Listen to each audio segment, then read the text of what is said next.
No, up top. Oh, That's in the knee. It's the floor collar pass.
I'd like to call tonight's regular council meeting to order, June 2nd, 2025.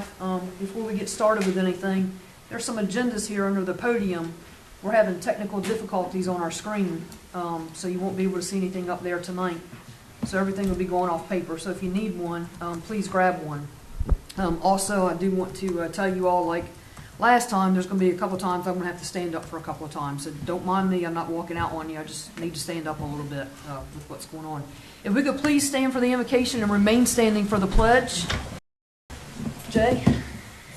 Heavenly Father, we just thank you for the opportunity to gather here this evening to discuss the business of the town, Lord. We just ask your continued guidance for us, Lord. Lord, we're so blessed on this island, Lord, for our staff and our workers here for the town of Chincoteague, Lord. We just ask a hedge of protection around them, Lord. We just ask for a hedge of protection around our community in the upcoming months, Lord, our visit season, Lord. We just thank you for our visitors, Lord, that are coming, making their vacation here, Lord. Just continue to be with them. Give them mercy and safety as well, Lord. And just guide us as a town, Lord. Let's do these things in accordance with your will and your direction for the good of all. For us in Jesus' name we pray. Amen. Amen. Pledge allegiance to the flag of the United States of America and to the republic for which it stands, one nation, under God, indivisible, with liberty and justice for all.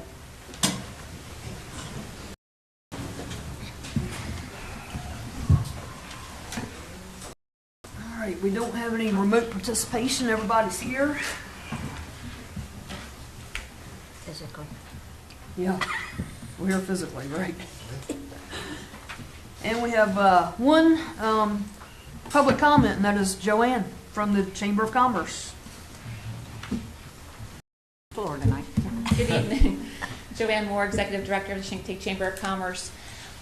We are excited to be hosting our annual Beacon Awards this Thursday at 5 p.m. across at the Chincoteague Center. We will be recognizing businesses who have been serving our community for 50 or more years, as well as announcing the winners of our new Community Impact Awards, which received over 400 votes online, which we were very happy with that response from the community. And we'll be awarding our annual Achievement Awards of Outstanding Business Person and Outstanding Citizen. So I know that you all did receive an invite in the mail, but just wanted to personally invite each of you. It's going to be a great evening to celebrate our community, and I hope that you all can attend. Thank you. Thank you. All right. I'll entertain a motion for agenda adoption. So moved. Second. Got a motion on the floor by Mr. McComb, second by Miss Ellen to adopt tonight's agenda. All in favor? Aye. All opposed? So carried. Mr. Tarr, Board of Supervisors report. Yes, ma'am, thank you. It's been since November the 4th Wow. since I was here. A lot of things have been going on with me since then. And Mr. Rush told me I got 3 minutes. He's timing me right now. But it won't take that long. I think most of you know what I'm going to be talking about anyway, but thank you for having me. The first thing on the item here, and one of the council members actually helped approve one part of it anyway, is the, let's see if we get this right, Sloop Gut Dredging Project. That's that little gut behind the old Coast Guard station on Wallops Island. It's the Virginia Port Authority and the Rocket Lab USA submitted a joint permit application for dredging of Sloop Gut to the existing Old North dock, they call it. And it's, like I said, located on the backside of Wallops Island.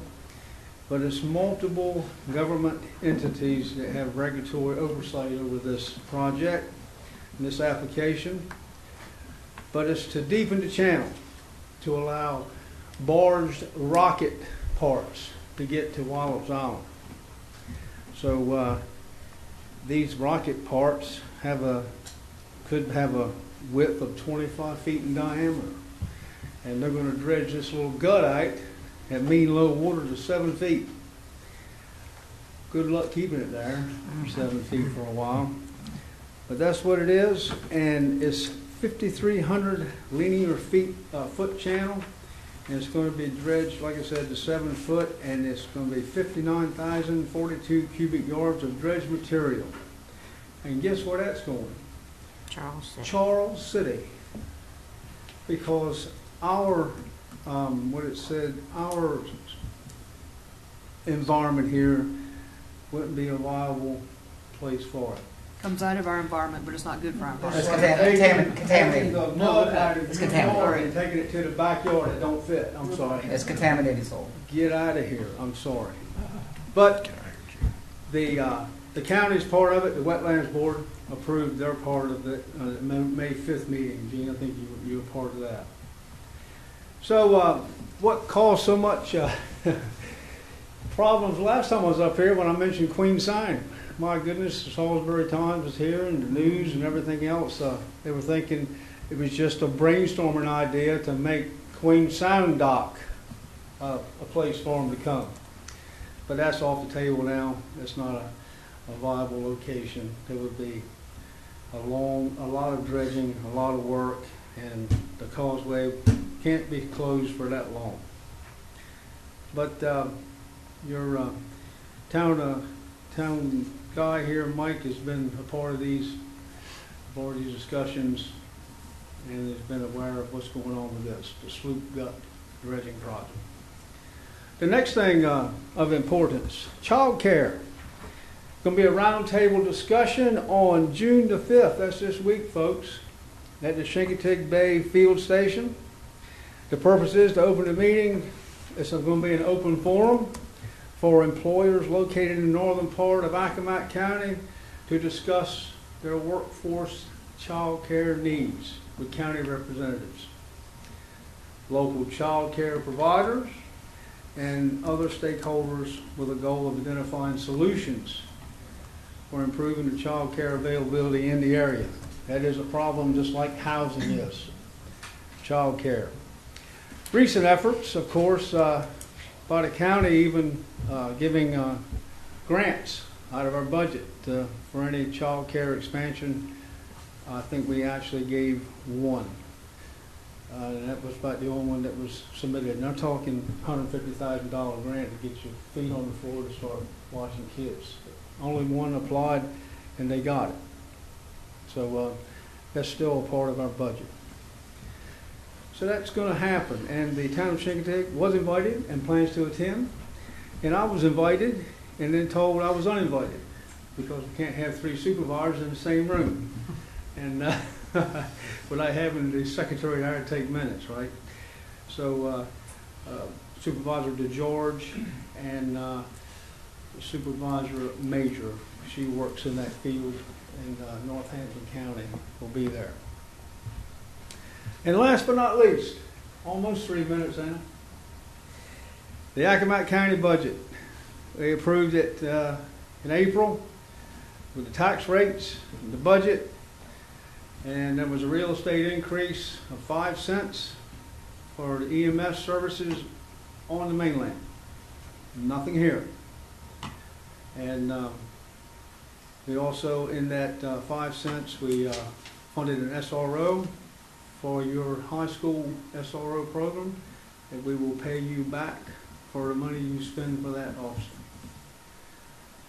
And like I say, keep asking, because the elementary schools need them just as bad as the high schools.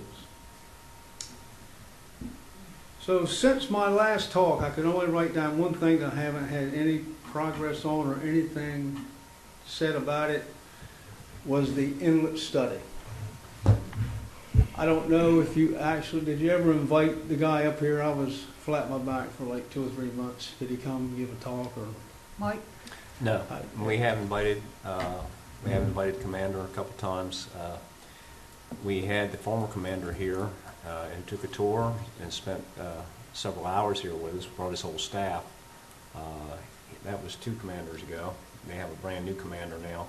I spoke with the chief of planning here Friday, actually, concerning the study, and she wants us to reiterate our interest in it, which I did, and also we had a good discussion. She is looking at some other more expedient ways for us to get this done and or get the study done and or be able to install a bulkhead at the north end of the island. Yes, south end of the island, I apologize.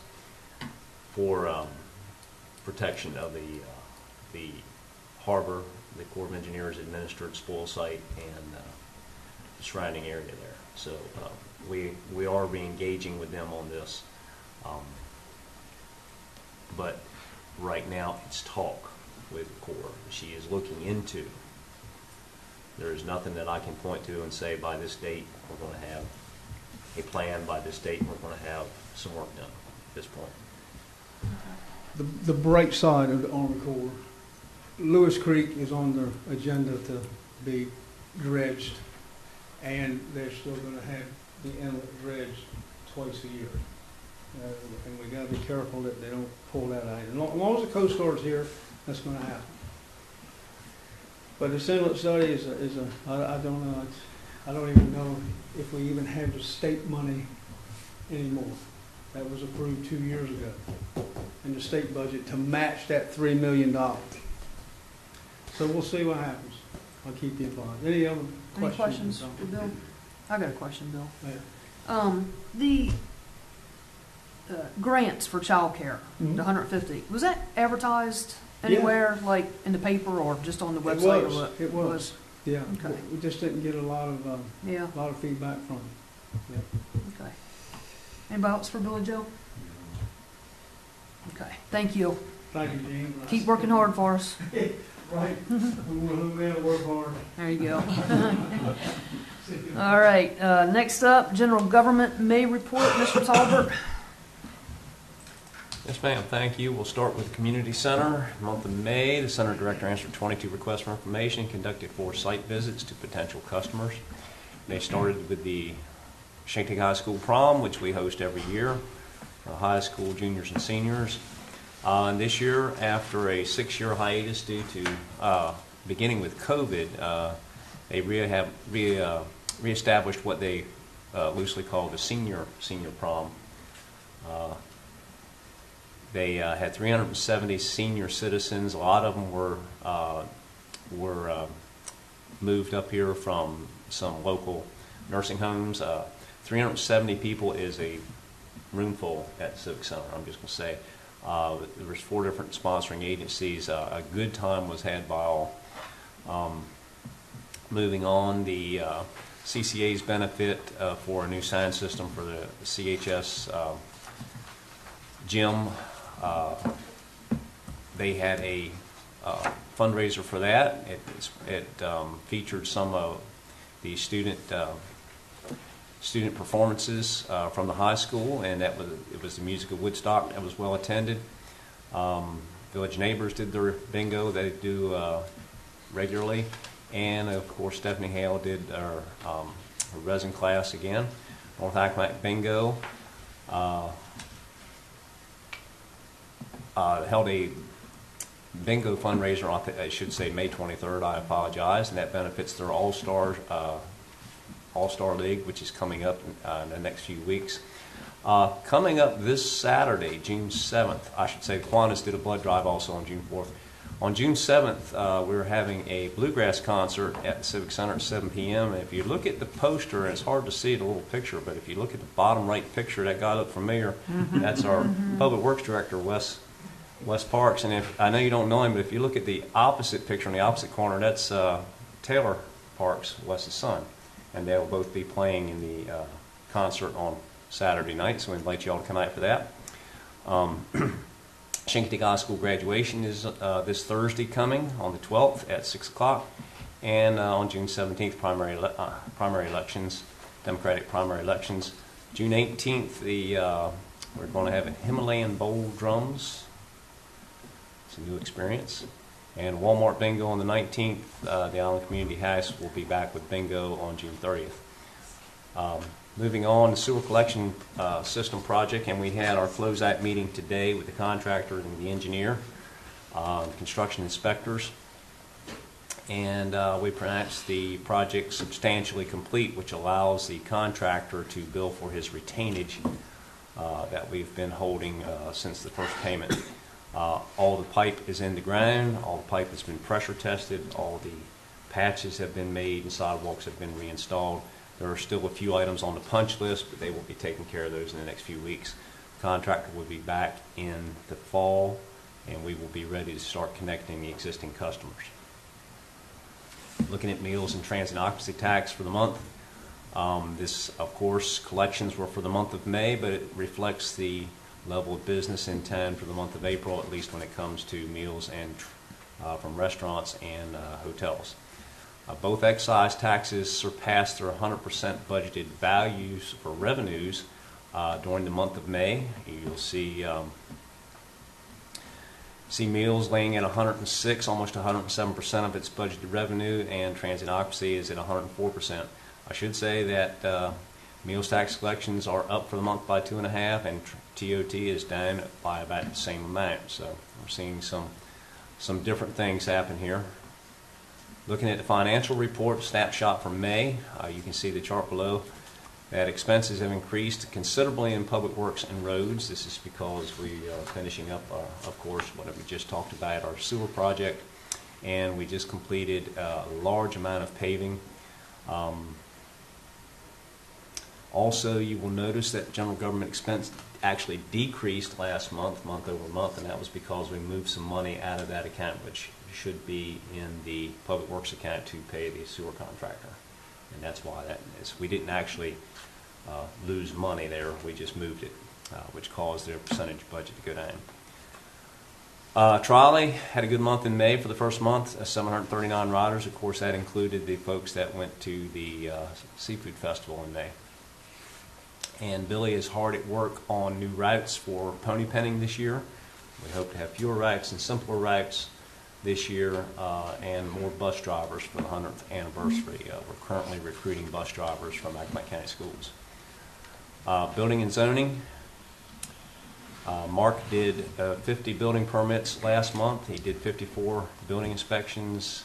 He had about 17 complaints that he wrote up, 28 zoning site visits, 50 building plan reviews, 41 walk-ins, 16 business license inspections. Mark is very busy there. Total value of construction for permits was $914, almost $915,000 in the month of May, and totaled $2,600 in building permits fees collected. With that, if there's any questions, I'll be glad to answer them. Any questions from Mike? All right, Chief Greenlee, you were up. All right, on May 3rd, our officers provided traffic control and safety and security at the Seafood Festival. We also provided security the night before. On May the 12th, in honor of National Police Week, myself, a dispatcher, and 6 other officers attended the Law Enforcement Memorial and Museum. I experienced this in the National Academy when I was there, and it was one of the best experiences I had. It humbled me, and it's a pretty solemn visit for us, and we represented well. A lot of agencies there, a lot of things to do, so we got a lot out of that. May 14th, David Gladding completed his mass casualty incident training. The rest of us had that a couple months ago. David was not able to be there because of sick leave, so he got that done. May 14th, I presented 2 scholarships at the Chincoteague High School award ceremony. The 15th, we participated in Student Government Day. And the 16th, SR Geminani hosted his 2nd annual pre-K department tour. He puts on a big case and gets the pre-K class to come through and investigate and see if they can crack the case. They all love it. Gino loves it. We welcome them every year. It's a good time. On May 17th, we provided a escort and traffic safety operations for the 100th annual Chincoteague Volunteer Firemen's Parade. That was our month of May. Any questions for Chief Greenlee? All right, Mr. Parks. Okay. All right. In the month of May, we did our asphalt paving project. Completed all the roads that you see that we've been able to pave. The one thing that we have left is some small quantity patching, little patches all over town. That was originally scheduled for the week of 5/25, but it seemed to rain the whole week. So we're gonna definitely get that in this month before the end of the fiscal year. But that's all that's left on the paving, other than pavement markings, and they resumed today. Got a picture in here of the gym floor being completed. It was completed on May 15th, and I'll call them tomorrow and see if I can figure out how long the color is going to continue to transpose itself onto people's shoes. Didn't realize that was becoming an issue. But anyway, the gym floor is complete. Base coat molding is put in, so that was a job well done. The next item I had was the Force Main Sewer Project. Mike's pretty much already touched on all that, but we did complete that up. A few punch list items will be done this week, and that should put that at 100%. The fuel tank at Curtis Merritt Harbor was soda blasted and painted, and that turned out looking like a big marshmallow at the harbor, but it's definitely in much better shape than it was. So that was a successful project. If you all haven't seen the cable railings that were installed at Memorial Park Fishing Pier, go take a look at those, because I'm a big fan. I think it'll reduce maintenance. It definitely increases visibility. You can't even tell they're there until you get right up on them. So that project is also complete. We got most of the banners put up in May. I think there's a few left. The number of participants and the banners increased by approximately 20. We also have again begun cutting grass. Cemeteries were cut prior to Memorial Day weekend, and in addition, we also did some tree trimming in Bunning Cemetery. The water department ran the water lines for the slips at Curtis Merritt Harbor.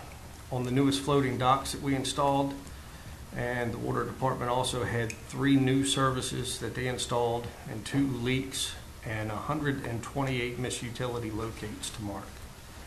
I talked to Chris the other day, and one day, all the misutility tickets that came in for that day, it took them 5.5 hours to mark them all. So that's becoming a big portion of their daily task. Public Works Appreciation Week was May 18th through the 24th, and on the 20th, we celebrated by having lunch for the crew. It was well attended and very much appreciated. And we thank you guys for establishing Public Works Appreciation Week, that's for sure. Items to be completed in June. We've got some dog park improvements that we're doing starting tomorrow. Pavement patching, of course, will be done. Curb painting started today. We'll continue on that as weather allows. Street sign replacement is most likely going to happen this month. We've got about 45 street signs that we're replacing. And of course, continued maintenance of vehicles and equipment. And that's all I've got. If y'all got any questions. So, Wes, is one of your street signs Seaweed in Main Street? I will make sure it is. That's kind of hard when you're heading south. You got to mark it by Captain Bob's over there, and you know it soon. I don't know what happened. There's no sign out there at all. Okay. With the striping, what all is left? I realize the roads have been paved, but the crosswalks or anything like that on beach, what's included? What's left? So what I've told them to do is to do everything in the intersections of Chicken City and Deep Hole. And they striped everything on Maddox in between there. So those 2 intersections will be done complete with thermo. The other intersections, like going up Main Street, if you're talking about those crosswalks, we'll probably do them with paint in-house just because we're planning on repaving Main Street in the fall. Right, okay. The only other thing is if we could spruce up a little bit when the cars are moved downtown, the weeds have gotten bad. Okay. And the curb and stuff like that. anyone else for Wes? Thank you, Wes. Mr. Rush. All right, good evening. So with our EMS responses, just an update from the report that you received as we closed out the month. We only went to 80 EMS calls for the month of May, and I say only 80 because last year we did 100, so that's a pretty good, significant decrease this year. With that, I went and looked for yearly totals compared to last year to this year, and we're only down 16 calls this year compared to last year this time. So we're still kind of right there in that sweet zone comparison-wise. It's been a busy month for May, a lot of things going on. We did participate in Student Government Day, which is always a good time. I remember doing it back when I was that age, and had a good group of folks come through this year. Attended the closed pod workshop with Accomack County Health Department. We have a closed pod plan and MOU here for all of you as council members, your families, in-house families, and then all of our workers in-house. So if we were to have some type of a public emergency that required dispensing, we can do that here in-house, so that way we can keep our employees here at work, them and their families are taken care of, and then you all, of course, as leadership, so that you can be here to help lead the town in a situation like that. So each year we are required to go through that process, and we did again. And hopefully next year we'll actually do another exercise here and do a dispensing exercise. I know some of you have participated in the past, so we'll go ahead and do that again. We had our second project meeting for the hazard mitigation plan update. That's due to be done by the spring of next year. With that, we've identified a few more threats in our threat identifications, as well as Amanda and Mark. They're both helping out because we are trying to increase our CRS points for our community rating. to try to, again, get a little level higher or so, which will help with flood insurance rates here on the island. We did a virtual stand-up at the OC for the 100th parade. Matter of fact, we actually used the dispatch center. Tyler had an open spot in there that day, so we just did it from there just to make sure everything was coordinated and ready to go. We're continuing our large event planning for 2025, and before you tonight will be the final draft of the 25 EOP update for ordinance adoption, as that's required every 4 years. And so this will be our 4-year required update adoption. And I'll entertain any questions that you might have. Yes, ma'am. Later on, when we discuss the lifeguard issue, do you have that information? Yes, ma'am, I do. Wonderful. Any other questions for Mr. Rush? All right, we're going to go on to meetings. Miss Ellen, Public Works Committee meeting met. Okay, thank you, Mayor. The Public Works Committee met May the 6th. We had a lengthy meeting, but I think we covered a lot of different topics. Haven't finalized anything yet. We had a consideration of a water bill adjustment, which has been tabled for the next meeting. So that will be after we get more information. And then, let's see. We discussed by unimproved roads, and several of those was Ocean Breeze. And we are working on it, hopefully to be able to bring up at least maybe one of the roads to state standards so that we can get revenue from that. So if you start doing one at a time, after a while we'll get there. And another thing was looked at was Circle Drive. I've had complaints on it. The road is a 30-foot right-of-way. But there's no 30-foot in there. Put a bus in there and try for a car to come through too. It doesn't work. So you're over into the yards. So the committee voted to ask Mr. Talbert to look into a surveyor so we can see where the lines are. So that'll be ongoing. So hopefully we'll get to it after a while. But I know Circle Drive was never that narrow. You could pass, you can meet and pass. So that was a couple of those things. Let me think, what else?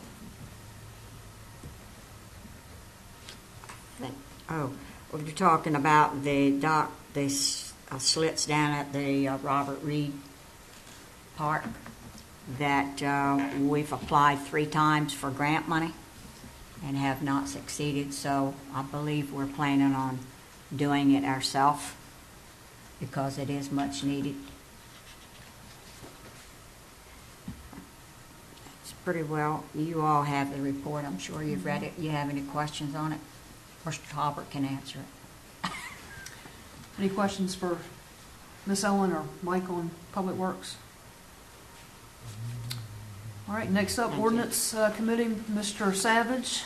On May 8th, the Ordinance Committee met, and as part of that meeting, we had a review of the park regulations as a result of some safety concerns which were brought up in the RCEC committee. Our conclusion was that we were going to, the committee felt that signage advising the bicyclists to use care and be cautious would be probably the best bet. But noted that also it could advise to yield to walkers. So that's what was discussed there. Also, there was a review of the business license ordinance in relation with the meeting, when some discussion that was made in the planning commission was forwarded to us. Business license ordinance with regarding in short-term rentals in the section of the business license ordinance. What was the final conclusion on that was going to be worked up by the town planner Baker, and it could be ready within a couple of months, but nothing was really finalized. in that portion of the meeting. So that's all I have. Any questions? Any questions for Mr. Savage? All right, Mr. McComb, Budget and Personnel. Yep, we held our Budget and Personnel Committee is scheduled on Thursday, May 8th. All committee members were present. The gist of our discussion was centered around our surplus this year as a result of a well-executed and well-planned year. Basically, the committee felt like it was prudent to go ahead and allocate about 50% of that budget largely to capital improvement projects that we had cut either from the FY25 or the upcoming FY26 budget. So that funded about half, or allocated about half of our total surplus. Committee felt it's prudent to reserve the rest of the surplus for future meetings and allocations once the year gets closer to completion. Other than that, that's pretty much, there's nothing else to report. Any questions for Mr. McComb? All right, Mr. Bott, Planning Commission. Yeah, we met on May 13th, and we're going to discuss what we met about later in the agenda. It was about the sewer prioritization.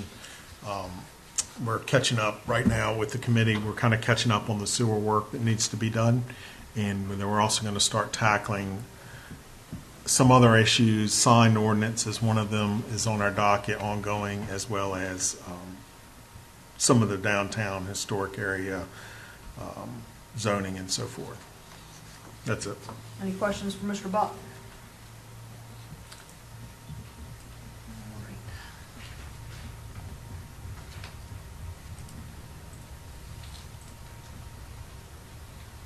Yes, everybody.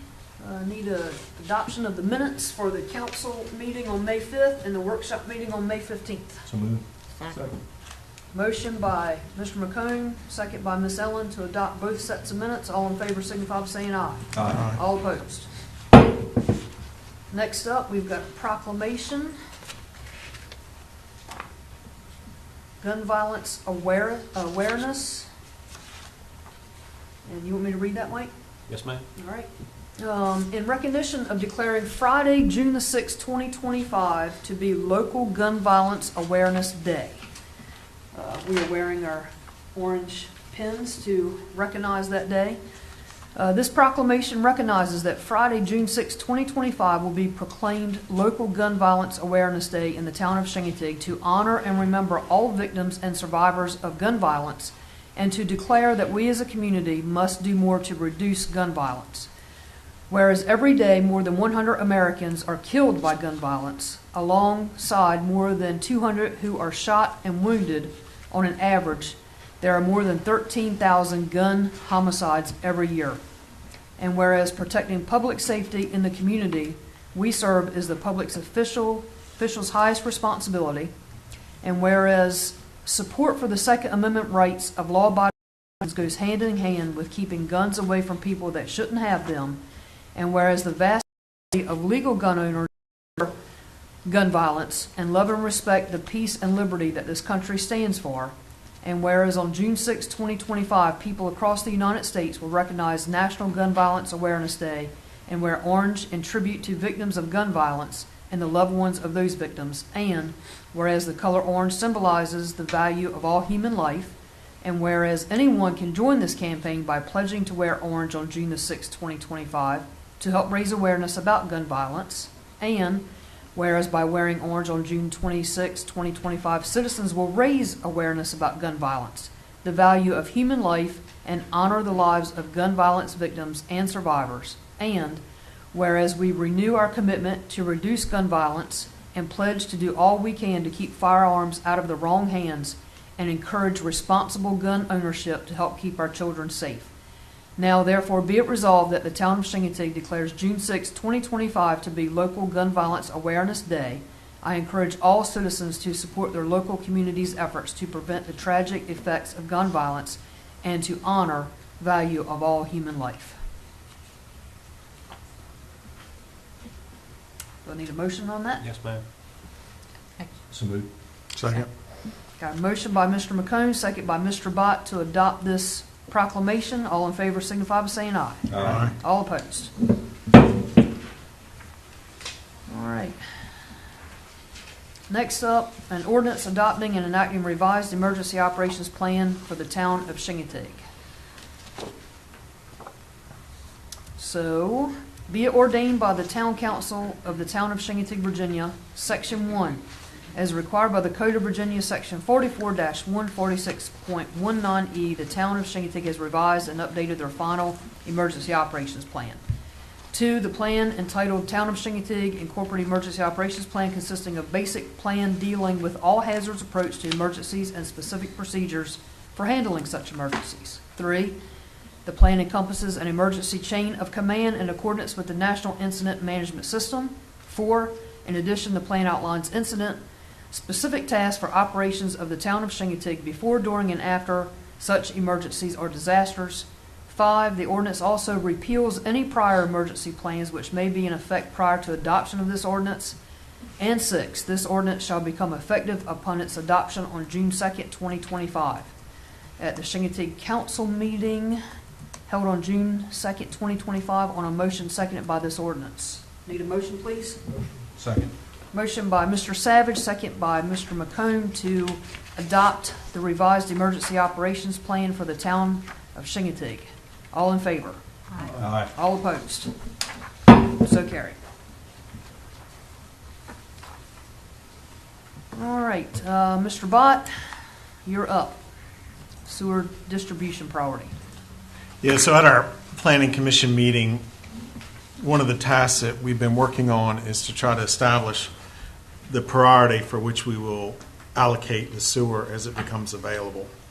So the committee spent a great deal of time on this, and I think done a really good job. We don't have the big screens, but it's in your packet, and you can look at the priorities that the committee came up with, right? So it's a citizen-led committee. So they came up with first, and I'll go through the priorities first. Establishing restaurants with failing septic systems, number 1. Number 2, established downtown businesses with failing septic systems. 3rd, any established businesses with a failing septic system. 4th, any nonprofit. 5th, town facility usage. And 6th, businesses planning expansion. So there was a great deal of discussion on this, and discussion hinged around downtown and other areas, which would be Maddox right now currently with our current system. So the thought process is that using this priority structure, they would then develop a rubric, which is kind of a statistical grading scale. But we needed to have the priorities established first, and we didn't want to get too far into this until the council would approve the priority list. And if you all are okay with this priority list, then we'll go and develop the rubric, and we'll bring that back to you. So the rubric, for example, the way this would kind of work, if you're an established restaurant with established restaurants with failing septic systems, the rubric would elaborate on that. So the rubric would have another set of qualifications that would rank you. You know, yes, your business is established, or what's wrong with your system, blah, blah, blah. But the rubric would then further assign sort of a points value. So if you are an established restaurant with a failing septic system, we would then be able to utilize a rubric to even further define where you fit in that class, from ranking of 1 to how many are in that, fall into that class.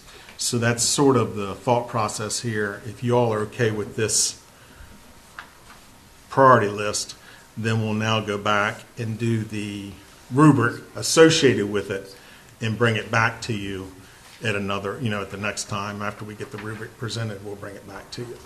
So this is the recommendation from the Planning Commission as far as the priorities they came up with. So I think you throw it into motion first. So I'll make the motion that the council adopt this priority list. So I'll throw that out. I have a question.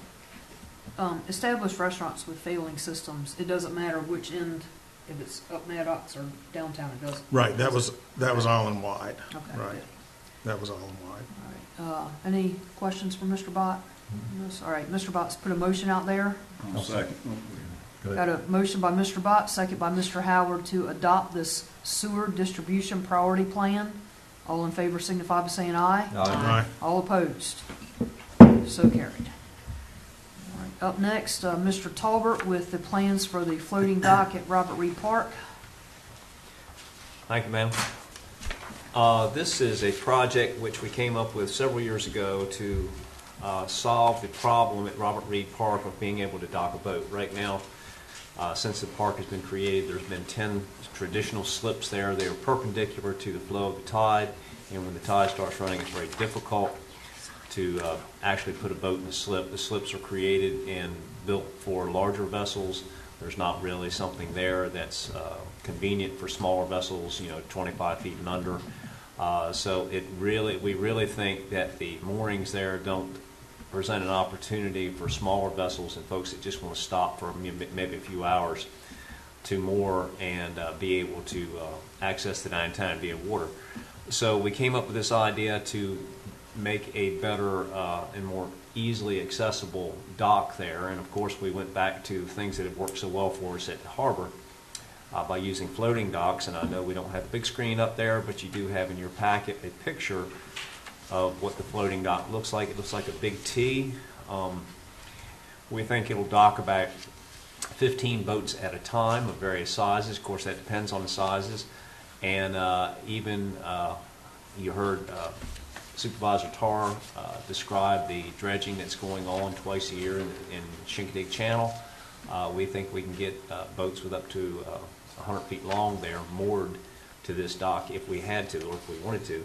And we've had boats there recently that were that long. But being a floating dock and being parallel to the direction of the tide would make it very easy for smaller vessels and larger vessels to put in at the dock, and it make it very easy to get out of your boat and by virtue of the gangplank that goes up to the bulkhead, walk up to the park and access the downtown. We think it'll be a big boon to the downtown. If you've read through the description here, that's a direct excerpt of, well, not direct, I modified it a little bit, but it's an excerpt of the grant application that we've submitted 3 times to the BPA for grant funding. And I really think after speaking with some of the folks there, we got grants, I think 4 out of 6 years for the harbor, something to that effect. And I really think that they, although we had a very good application, I think they're trying to spread the wealth around a little bit and take care of some other folks that need it.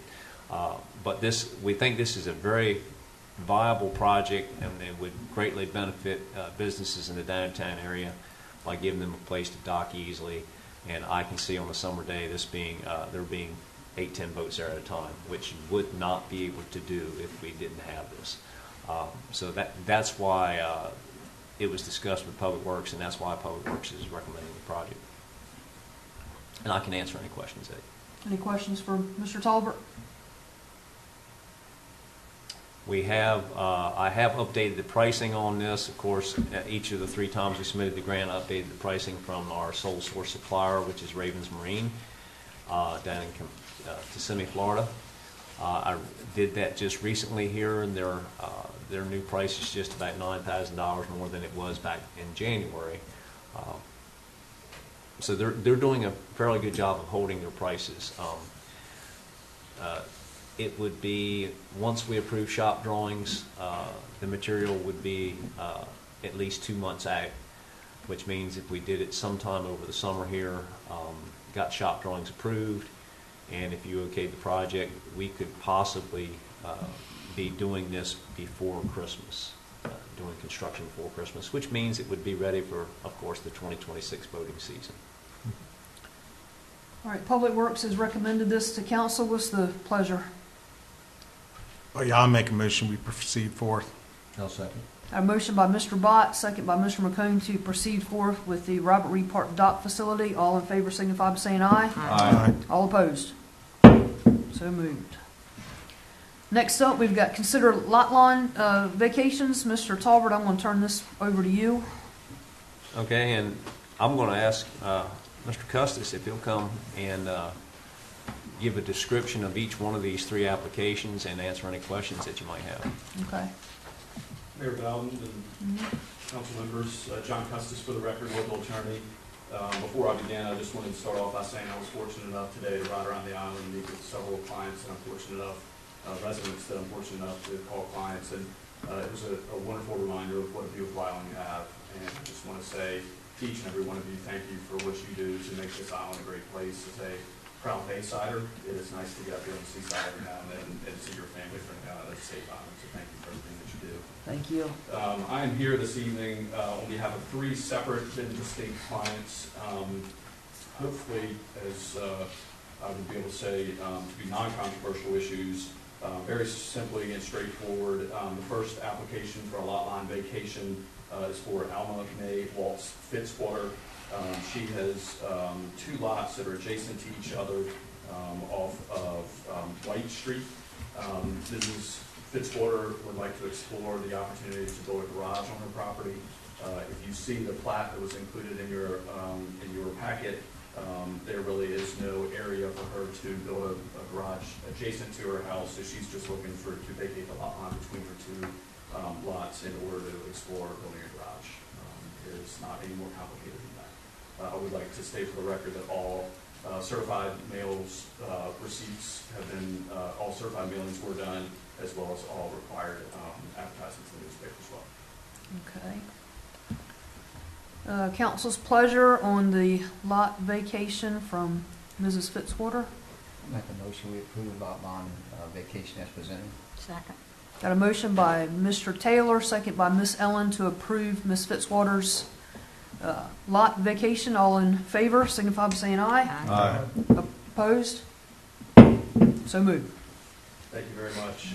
Number 2 on your agenda, I'm talking about the property that is over adjacent to Brook actually adjacent to some town property.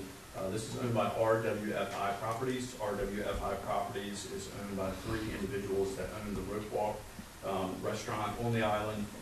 They have purchased this property, I would say about a year ago or so. The idea, as you have probably heard, is they would like to rehab one of the buildings into what's called an Alley Hoops. It's a restaurant that they have in Ocean City, 2 of them up there. I would say it's a more sophisticated Chuck E. Cheese. I don't know if you've ever been or not, but it's basically a big arcade. I frequently take my children over to the ones in Ocean City. It's a very family-friendly spot. So they were looking to vacate lot lines for parking lots, really for parking for both Brook Walk as well as the Alley-Oops that they want to install there. Pleasure of council.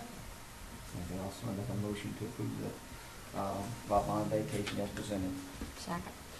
Motion by Mr. Taylor, second by Miss Ellen to approve the lot line vacation for RWFI Properties. All in favor? Aye. Opposed? So moved. Thank you. And for the final one that I have tonight, Shannon Lindsay, who I believe is in the crowd tonight, is here. Ms. Lindsay is very similar to the very first application we had. Mr. and Ms. Lindsay, Mr. Lindsay is also in the crowd, own properties off of Accomack Street, according to the plan which you also have in your packet. They too would like to explore being able to build a garage on their property.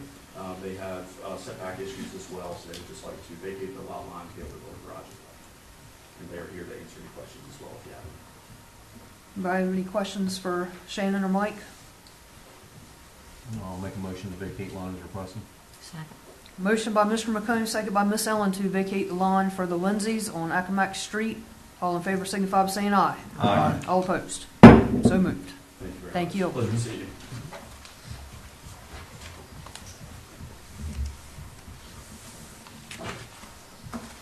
All right.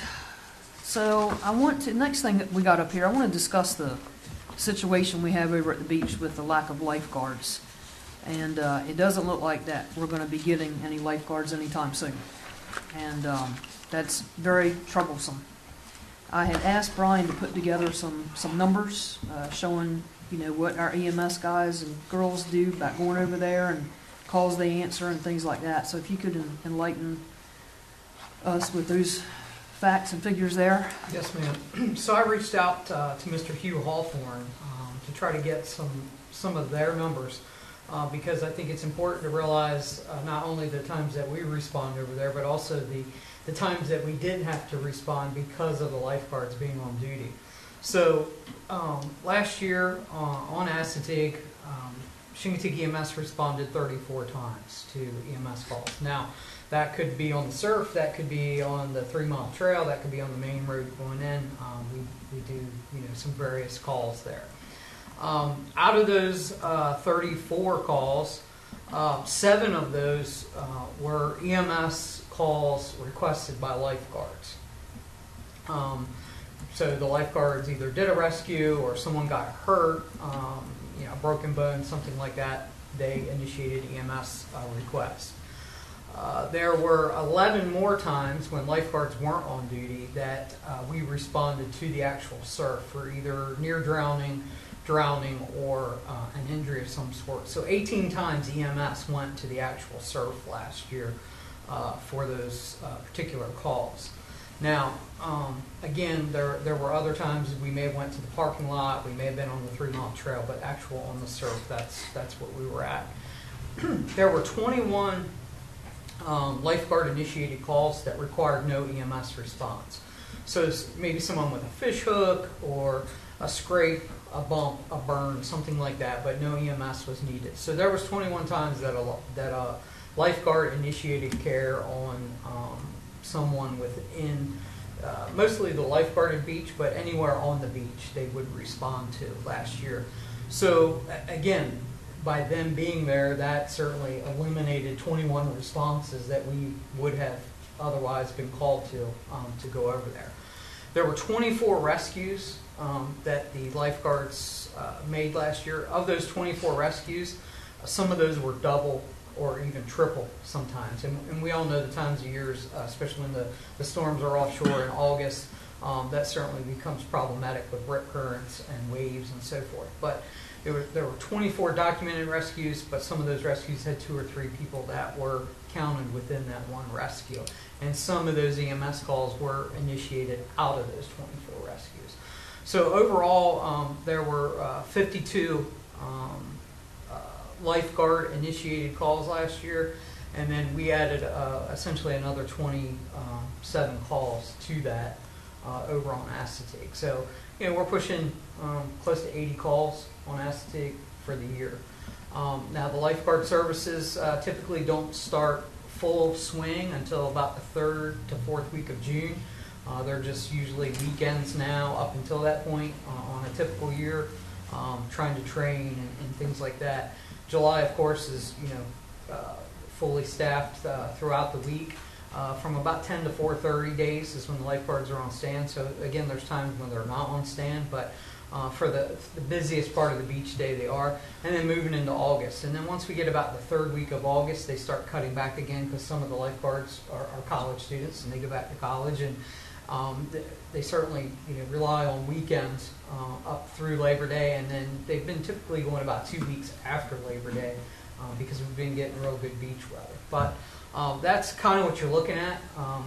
By not having the lifeguards, certainly we could expect to see at least those 21 calls that no EMS was initiated. But we're also going to be called a lot more for those drowning and near drowning incidents. Some things that we did look at, could the Coast Guard or VMRC, they're always called on a drowning or near drowning incident. However, the time that it takes them to get around to where that individual could be in trouble could be anywhere from 25 to 45 minutes, depending on where the boat's at, if the boat's in training, if the boat's at the station. There's a lot of variables to that. So again, not necessarily a viable option at that point. None of our folks are rescue swimmers. They're not trained to be rescue swimmers, although I think each and every one of them, we try to devise a plan. We do have a rope gun that we carry on the ambulance that we can deploy an inflatable. They train with that quite often. I'd like to think we could at least get that 100 yards offshore to drop an inflatable if we had to, but again, that's going to be one inflatable. If there's 2, 3, 4 patients, there's not anything we're going to be able to do with that. Peak summertime, July 4th, for instance. What is the response time from this station over there to land at the beach? So if the ambulance is in station at that time of day, we can be on the surf in about 8 to 9 minutes.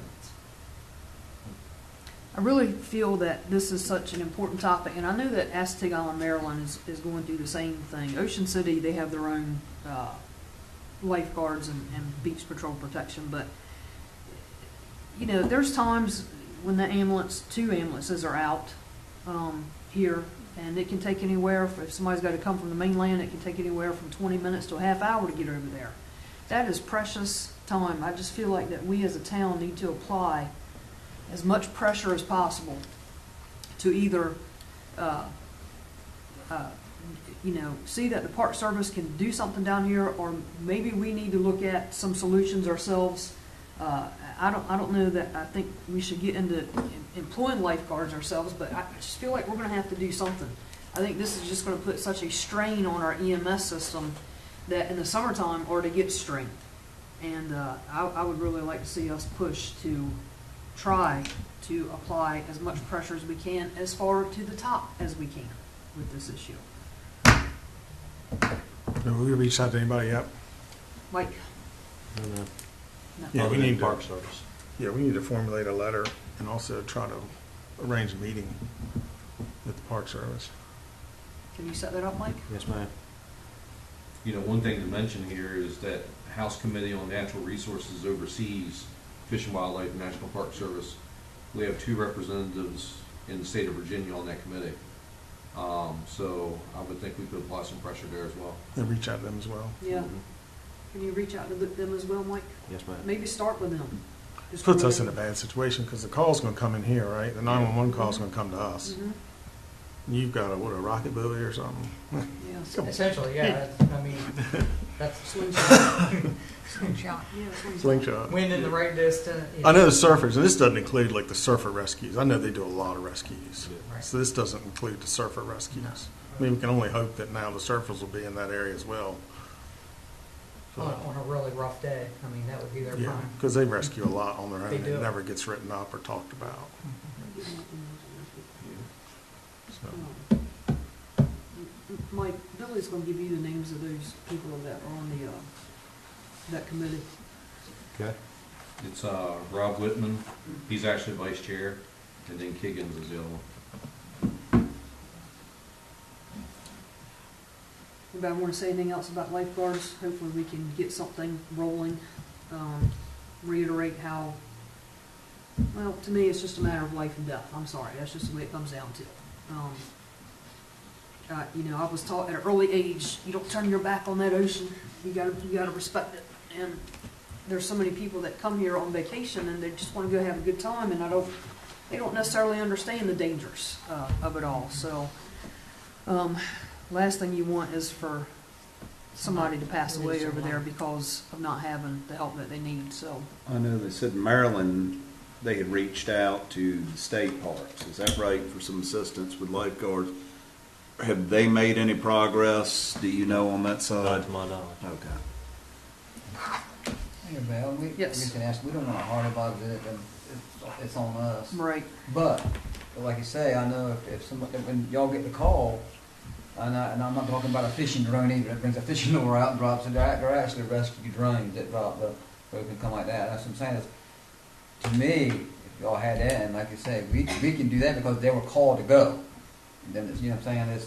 So the fire company has that capability, but it's a matter of getting that capability to that incident scene. It's not transportable on the helmets, no Yes. shape or form. And you have to have your drone pilot's license, you have to meet all this. Is that something that we can get someone to have that's even here, that you can take there, because I know they're going well, somebody calls us. You have to have a licensed pilot. We have a few in the fire company now, but it's a matter, just like you said, their staff, they're on volunteers. You know how that is right now with getting out on something like that in the peak summertime when they're working or, something of that nature. But I don't know, maybe it's something we can look at later for having a couple of EMS people getting their pilot license for it or something. Look at down the road, if you're willing. Yes, ma'am. All right, I'm going to go on to council comments. I'll start with you, Miss Ellen. No, thank you. Mr. Bott? The only thing I have is on our lot line vacations. I think we need to revisit our process on those, because I think we all know that they come before the council for approval, yay or nay. we're doing basically an ordinance. But in reality, we know we can't vote against a lot line dissolution, right? The only reason I think, because the state code allows us to do that, from what I can gather, is because if it's an easement issue with utilities and so forth. So there are multiple ways. When I was looking at it, and I'm not the lawyer, but I can read, there's multiple ways to do this, and I think it needs to be more of an internal process versus them coming before here. It seems like a lot of wasted effort on the citizens when they have to hire the attorney, send out the notices, and some of that stuff may still be necessary, but I think we need to revisit our process on that so that it's kind of a, it doesn't make a lot of sense for them to come before the council when really we don't have a voice in what happens. So that's just my 2 cents on that. I'd like to see us change that a little bit. Make it easier on the citizens as well as keep us out of the fray here. Yeah, I agree with that. That's something you look into, Mike? Yes, ma'am. Is that all, Chris? That's all I had. Thank you. Nick? No, just to the high school, all the teams are finishing up spring seasons and everything. I just want to say I appreciate everybody in the community that's come out and helped and showed up, and appreciate the kids. We've got a really good group of kids up here. And any chance you get, try to support them, give them a little bit of attention, and we've got a close community and they deserve our support. That's all. Mr. McCombs? The only thing I want to say is around the lifeguards thing is very concerning. There's no lifeguards over there. You get to the point where you get a rip tide, exceptionally heavy surf, lives can be lost pretty quick, or serious injuries, or more serious injuries than what they would have been. We have this money in this beach fund that we've never been able to get anybody to take, as far as like getting the beach back open once it's been damaged.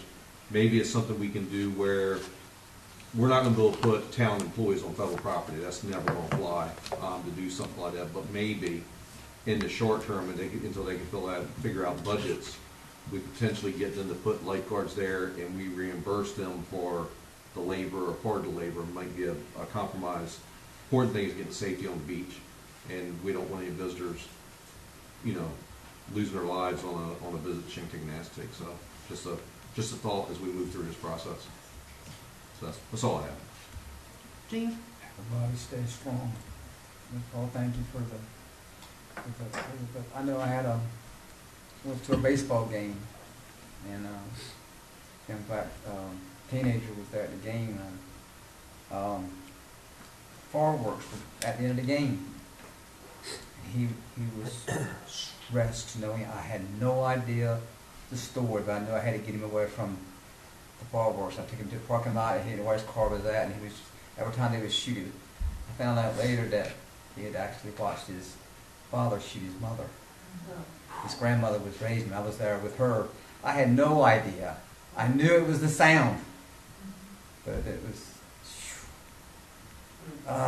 you don't know how somebody else's life is going through. Like I said, his grandmother, and she was apologizing because she just didn't think, about the fireworks.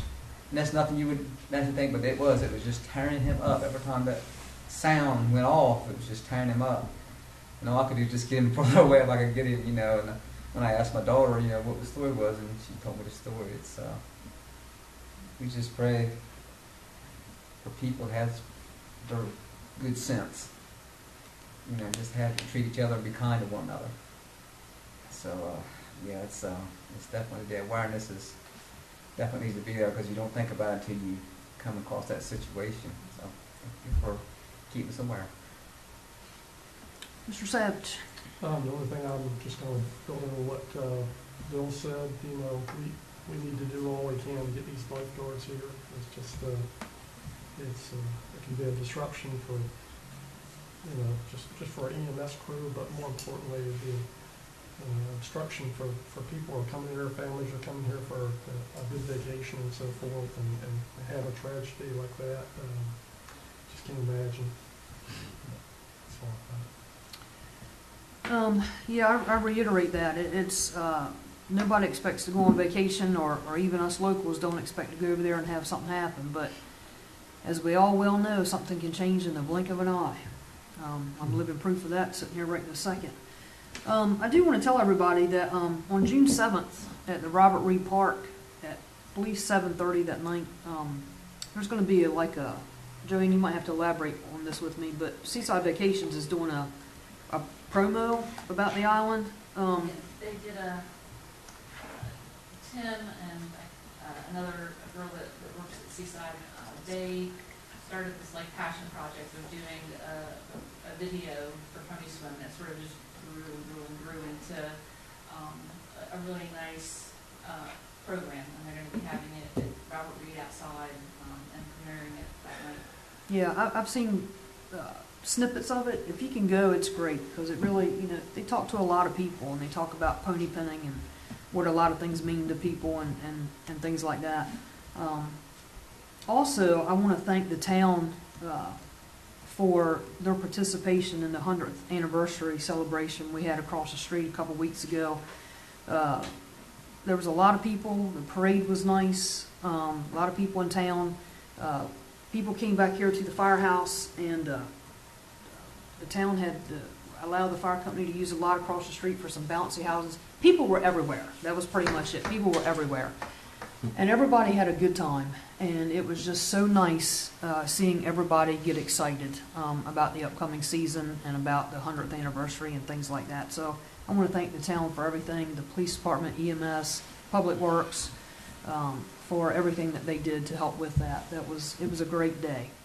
Other than that, I don't have anything else, and I will entertain a motion to go to closed session in accordance with 2.2-3711A-119 of the Code of Virginia for the discussion of employee performance and plans to protect public safety. Second. Got a motion by Mr. Savage, second by Mr. McComb to go into closed session. All in favor? Aye. Thank you all.